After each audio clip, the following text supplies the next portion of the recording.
সারোয়ার আলম ফিরে এসেছেন। সিলেটের চৌহাট্টা পয়েন্টে এসেছেন সারোয়ার আলম।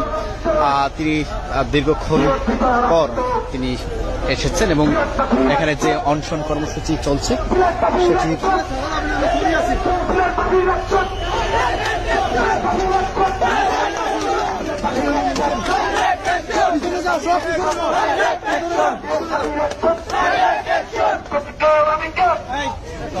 শোনেন না, তুমি শোনো না।